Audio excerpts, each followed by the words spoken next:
right, hello and welcome to another Expert Inside interview. My name is John Golden from SalesPOP, online sales magazine, and Pipeliner CRM, joining you as usual from a sunny San Diego. And today I'm delighted to be joined all the way from Riyadh in Saudi Arabia by Steven D'Souza. How are you doing, Steven? Yeah, really well, John, and great to be. I think we spoke before the podcast, one of your first guests based in Saudi Arabia. So Our delighted to. very first guest coming out of Saudi Arabia. So this is a first for us. And Steven's an executive educator, works across a broad range of industries and companies. Um, you're also a multiple author, and what we really wanted to talk about today was your book called I have it right here in front of me. Shadows at Work. Shadows at Work. I don't know if you have a copy of it there you want to show Yeah, everybody. that's the one. That's the one, John. It's actually not published till September the 18th. I don't know when listeners will be watching this, but that's Well, they're going the to. latest book. Yeah, so it'll be just released. It'll be just released around there. So let's get into it. I mean, you've written a number of books. What led you to this book? I mean, what was the genesis of this book? Yeah, thanks, John. I've done 5 previous books. One on entrepreneurs and people from different communities in England called Made in Britain. And then I wanted to write a book on psychology and looking at the inner part of success. But my publisher said, "Would you do a book on networking?" So I thought, okay, why? But I ended up writing a very popular careers book called Brilliant Networking, looking Right. at how the best networkers, what do they know, say, and do. I followed that with a trilogy. I wrote a book called Not Knowing, which won the Management Book of the Year in the UK. It's how do you live your life and how do you lead when everything is changing and unknown?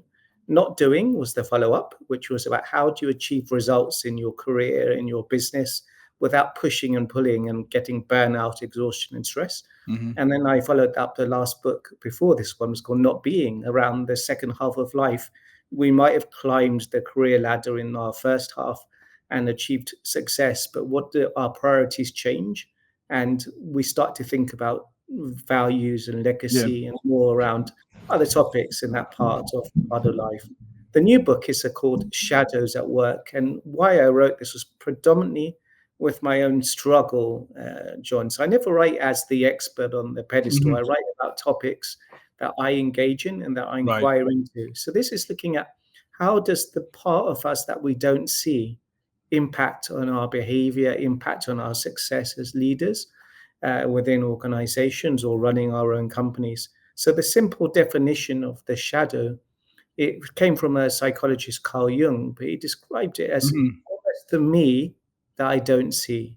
So it's the Right. part of you that you're not aware of. And normally that was conditioned in childhood and early experiences, maybe from our families, our Right. culture, communities. And that resulted in certain parts of us being almost put in a box, Mm-hmm. not able to be expressed. And the result of that is in our everyday lives now as adults, we can find that sometimes we end up sabotaging ourselves. Yeah. Yeah. Sometimes we end up repeating the same behavior, even though the faces and names may have changed, but we find ourselves caught up in the familial patterns. And So and this, and yeah, and in that, Stephen, is when we do that, we often like wonder why do we do that, but we don't actually address it, and we do yes. it again. By definition, the shadow is unconscious. So Mm-hmm. we're not really aware of our shadow. Mm-hmm. So, that's why we sort of become caught up in that cycle. One of my teachers used to say, if you want to know why somebody does what they do, they are the last person to ask. Right. Because Right. often it's not us who are aware of our shadows, it's those who are closest to us, Mm-hmm. maybe our spouse, maybe our family, maybe our colleagues. They can tell you. But it's not, it's when we come to a point that we recognize that things are not changing. Or we find ourselves perhaps reacting maybe strongly to somebody or a situation that we know is repetitive or Mm-hmm. disproportionate. That's a clue. There's a clue there that something's operating below the surface. And that's an invitation really to do our shadow work. Yeah. So let's talk about shadow work. Let's talk. Explain to me the four lens framework. Mm. So normally, John, when people talk about the shadow, they only talk about psychology. And I Hmm. mentioned Jung. Actually, what's important to say is he didn't say the shadow is something negative. It's not just, I've got dark side in the title, dark meaning hidden, Yeah. dark not meaning bad. Because Jung talked about this idea of gifts in the shadow as well. So hidden gifts that we have. So, for example, creativity. We might have been told as a child, don't do art. It's not a subject to do at school. You need Hmm. to focus on maths and sciences, or don't be such a show off, be more Right. quiet. And we're conditioned in certain ways, and those behaviors or those things don't get expressed that could be useful in our lives. So Hmm. psychology is the main lens. Then I thought it's not only psychology. The shadow is created in relationship. So there's a social dimension to the shadows. The shadows operate in cultures. For example, you want to know what the shadow of a company is, you look at the values on the door and you say, what happens to the opposite that's not yet being expressed? Where does that go? So it's ironic that companies like Enron, for example, that had integrity carved Oh into yeah. the stone Sure. walls, didn't actually display that. Hmm. And so, when we really want to look at the culture of our company, let's say that we're building or that we're working within, we can look at what are not just the stated rules, but the unstated rules. How do things really operate here?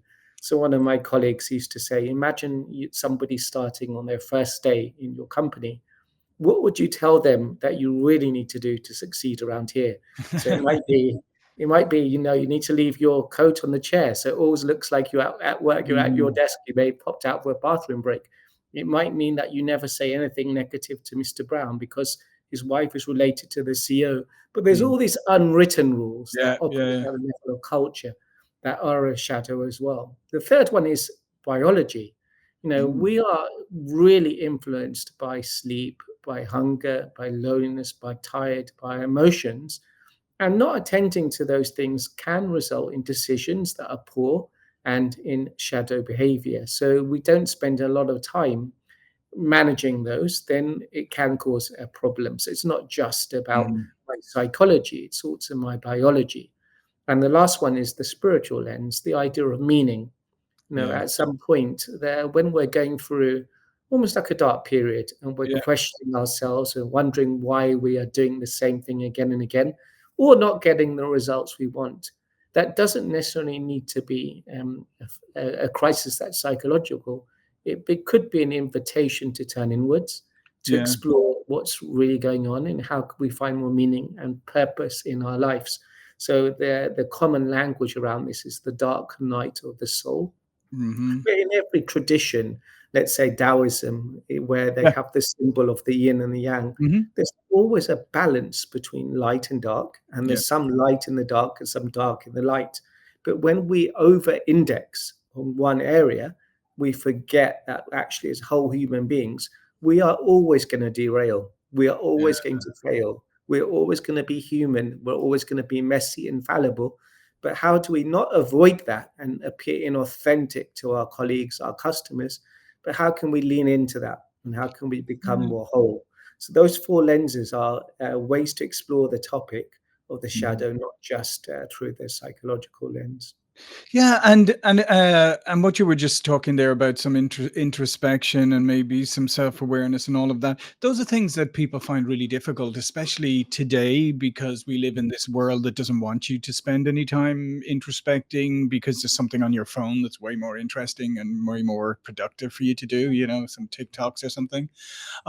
So we live in this world where like it's almost a pervasive culture is trying to stop you doing this kind of work. Yes, you're right. It's very tricky. Mhm.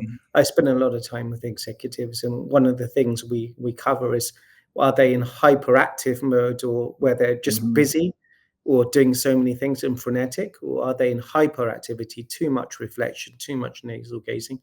And I get them to look at their calendars, in Right. Outlook, whichever software, Mhm. Gmail, and to look at their week and to say, where if they were to put their activity in a quadrant, where are they spending most of the time? And you're right, very few leaders spend enough time on reflection. We're so busy Yeah. managing the present, but in order to create the future, we need to create that pause or that pause effect that will allow us. And it doesn't need to be long, John. I don't Yeah. want your listeners to think they need to spend a huge amount of time in introspection and reflection. Think about a basketball game. The coach can call a timeout. It can be 1 minute, but that can change the whole Sure. direction of play and the Absolutely. game afterwards, and the results change. So it's how to find, I call it like a 30-second vacation. Yeah. Once my coach said to me, I said, I'm too busy to pause and reflect. He said, why don't you do it right now? He said, why didn't you take a 30-second vacation? I thought, what? He said, Yeah. yes, just put down your books, whatever, put your hands behind your head, put your legs up on the table, and just rest. Take a few Mhm. breaths. And actually, that's all it takes, John. It changes our state. Yeah. Many people use breath work, for example, coming back to the breath, or Mhm. some form of centering activity to come back into the body rather Yeah. than being in our mental spinning. So Yeah. these are all practice, but I agree with you. It's something that we need to spend more time being We aware of need to be rather than automatic. intentional about it, and Yeah, actually be conscious of the fact that we're not spending any time out of all this frenetic yeah, stuff, and that yes, may be why we're feeling overwhelmed and burnt out. A lot of it is yeah, self-inflicted. Talk yes. to me about how the shadows manifest. Yeah, so there are different ways. The most common way is projection, and that's when we don't we take what we don't want to almost face or confront within ourselves. We project out onto Mhm. others. We might see that colleague as being particularly, let's say, disengaged and not Right. really welcoming to us. But then, if we look at the behavior, is it about that colleague, or is it something about that we're putting onto that colleague? Mhm. And often we can see that both the positive and the negative have more about us, more to say about us. And if we only looked internally, because it's very easy to scapegoat. Uh, let's say a project isn't working, we can blame the project manager Sure. rather than looking at what is it that's we've set up the goals, the targets, the team, the systems, Mhm. rather than look at that. So the projection is, what am I giving out, and how can I own my own part in this mess? Second one is around defensiveness, and that's in sales. And it's easy to become defensive. Someone Mhm. challenges you, Yep. you want to justify, you want to win the argument. And a part of learning about your own defense is, what do you do when you feel threatened, is a great tool, I think, for sales people as Yeah. well. Simple example is the power of listening longer. So a study was done at the University of Rochester where it showed that doctors interrupt their patients after an average of only 23 seconds, Right. and with a diagnosis. And if they Mhm. waited only 6 more seconds, the patient would reveal something significant that would change the diagnosis. So Mm. it's, how do we listen longer? How do we admit I may be wrong? So we're able to pivot and change, and we're basing our solution not on what we wanted to sell, but on responsiveness to what the client wants and what the client needs, and that Yeah. ability to be open, really. So it's that move from defensiveness to curiosity. And defensiveness, and that's something that people recognize that in themselves, I think, Mm, most of the time, but also yes, because it has a physiological component as well. Because when you get defensive, you get more tense. Your yes, blood pressure, all of those things. So they're easy. So it's easy to spot if you're looking. yes. If you open your eyes. You're right, and embodiment is one of the, yeah, to your point, recognizing and tuning into our bodies for Mhm. data. And the common one here is, to your point, triggers. If I notice my hands are becoming clammy, I notice that I'm holding Mhm. my breath. I notice my chest is becoming tighter. Mhm. These are all clues for me to be able to step back, be able to rethink how I act, maybe to call out a pause, maybe to say, could we take time to step back a few, and then to go forward again. But it's being attentive and recognizing that we are embodied, and that will give us good clues as Mhm. to when a shadow might be operating. The other one was this idea of derailers. Mhm. We talked about how do we sabotage, and particularly when we're got targets. Let's say as sales, I have a target. Let's say it's many millions. uh, how does incentives, how does that shape our behavior? Do we notice that we are somehow driven to meet the target, and that it might encourage shadow like behavior? So a simple example is that Wells Fargo, which was named as one of the best banks of all time, and had the largest market cap in 2015. Yeah. Yet by the next year, the CEO had resigned. It Mm-hmm. had shown it out of a culture of mis-selling, where people were incentivized to Mm-hmm. almost open accounts for clients from vulnerable communities, transfer money, transfer it back without the client even noticing. And then, over 3,000 people were fired, but it wasn't a case of a bad individual. It Mm-hmm. was a No, it's case of culture. incentives driving bad and unreasonable behavior. So it's when we look at topics that derail us, we need to look beyond our own proclivities in terms of how is the structure set up for Mm-hmm. incentives in the company, and then also our own issues around success. There's a phrase called the upper limit problem, where we can tend to achieve a certain amount of success, but then we derail because Yeah. almost our identity isn't able to hold that level of success. So recognizing that can be a way of preventing derailment. And potentially in sales, the biggest derailment is around our scripts around money. The Mm-hmm. stories that we've learned from childhood Yeah. that operate Yeah. unconsciously. I can't be doing this, or I can't ask for this, or this is too much, or we might be living in money vigilance, or money Mm-hmm. scarcity, or money praise, and but recognizing what is driving us unconsciously and our attitudes to exploring this can help us prevent derailment in our work and in our profession. So there are some really practical Yeah. things that shadow work can bring awareness to, really. Yeah. And what are other key principles for working with shadows? The first one, I think, is to always have the question in your mind: what's being disappeared here? So Right. when we over-index on something, there's always something. We make something figural, but there's something in the background. Imagine a picture. You're focusing on an item, but there's all this background Mm-hmm. that could have an bigger or important impact on the sale, on the Yeah. customer, or on the situation. But we're so driven by what we're seeing. So it's almost like, what am I disappearing? What am I not noticing? The Mm-hmm. second is always ask for feedback. We don't tend to like feedback. It's always got, someone says, We love to give it. somebody, yeah, exactly, John. But somebody says to you, I want to give you feedback, Yeah. Yeah. Exactly. defenses go up. Mm-hmm. So it's how to make it safe for people to give you feedback, and how to make it an environment where, when you encourage it, when you actually praise people who give you, you don't punish them. You're not trying to retaliate for Yeah. feedback. There's But there's an interesting one, Stephen. It's a human nature one, and probably plays into what you're talking about. Is yes, we're fantastic at catching mistakes, errors, and that. We've got an innate. I could probably find a bunch of things that you're not doing 100% correctly, yes. but I can walk by you 100 times and see you doing good things and never say anything. Yes, you're right. We don't tend to pick out and notice and say praise. And I Mhm. think that, it's a valid point, because part of it is, it was never a problem if things are going well. Yeah. And we're hardwired, for avoiding uncertainty and avoiding trouble. But Hmm. you're right, a culture where we appreciate. But I think it's gone the other way, John. I think people are more uncomfortable in giving negative feedback. Oh yeah. Yeah. Almost like I was speaking to an author yesterday called Margaret Heffernan, who wrote a book called Willful Blindness.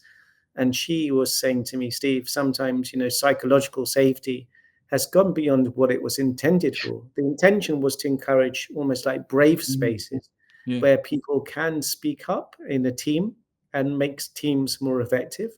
Where the nurse wouldn't challenge the doctor, for example, or the Mhm. co-pilot. The pilot ended up in disasters. Yeah. But changing that to be that we can't have place where you feel uncomfortable, where you personally don't feel safe. That's a misuse of Hmm. the idea, really. So Yeah. part of it, as you said, is encouraging almost like brave spaces, bold conversations, and looking for people that are, counterfactual, almost like that do interrogate things, that have an opposing view, Yeah. and Yeah. Absolutely. not dismissing them. I worked with a colleague once who was always like a bit negative, Hmm. and everyone was saying, "Oh no, the energy goes down." But actually, that person was willing to say things into the team that were what we needed to hear, that Yeah. nobody was saying. So, it's about recognizing. I always get suspicious when everybody is in agreement, because it's Nobody, confluent. yeah. And No, I mean, it's say, you're so right, and you're right about that where we've the pendulum swung so far is that people avoid difficult conversation. They avoid it. They think, or this whole idea of vulnerability in leaders and stuff has been taken to too far, right? I mean, if you're just being an yes, authentic, real person, that's all you need to be. You don't need to go. I mean, it's almost where they're encouraging people to come in and sort of offload all your problems on people so they see you as a vulnerable human. Well, nobody needs that. no, that's not. There's a guy called Gareth Jones who's passed away. He was a former colleague, and he wrote a book called "Why Should Anyone Be Led by You?" And it did really well. And still, it's a perennial leadership book. He says, people think it's be yourself more, but it's not about being yourself more. It's about being yourself more with skill. Yeah. Meaning, you're not trying to just reveal everything, and that's Yeah. not authenticity. That's almost like a lack of boundaries and lack of thought. But it's being able to be able to lead, but with some form of skill, with some form of awareness, appropriateness, Yeah. and that can serve people. And that's not just take me as I am. That's Yeah. not what authenticity is. So you're absolutely right. Shadow work isn't. It is about reclaiming more of ourselves, but it's not about trying. It's not about being, showing either dark side or either lies. Right. But it's not about appearing to be the perfect person either, because we know We're that not. doesn't exist. That Yeah. doesn't exist. And going back And to what you said about the yin and yang and that, I mean, is that we have a duality in our nature. Everything is yeah, everything, and you have to recognize that, and it has to be in balance, right? yeah, I So you think it can't just just makes focus on it. one. Yes. Yeah, well, it's fantastic. This has been so interesting. I love the work you're doing, Stephen. Like the shadow work. I think it's really necessary for people because as I said earlier, I think we've got into this weird distracted world today, and people Mm. need to take more control over themselves and stop allowing themselves just to be distracted all the time by Yes. nonsense. Yes. Yeah.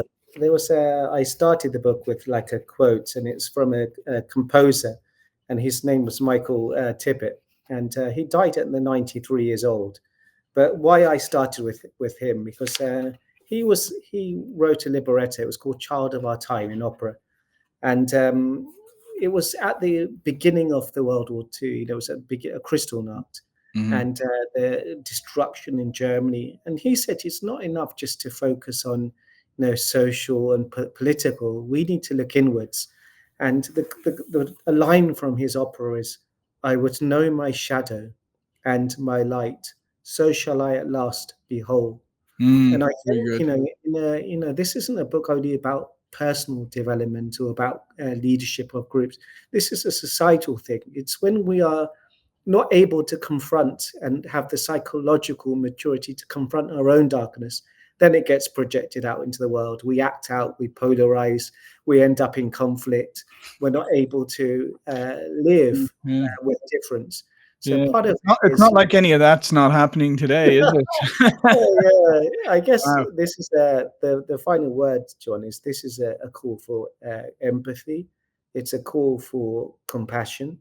It's a call for understanding, Hmm. and knowing that that we're all just messy human beings, Yeah. and that doesn't disappear in the world of work. That doesn't disappear as leaders.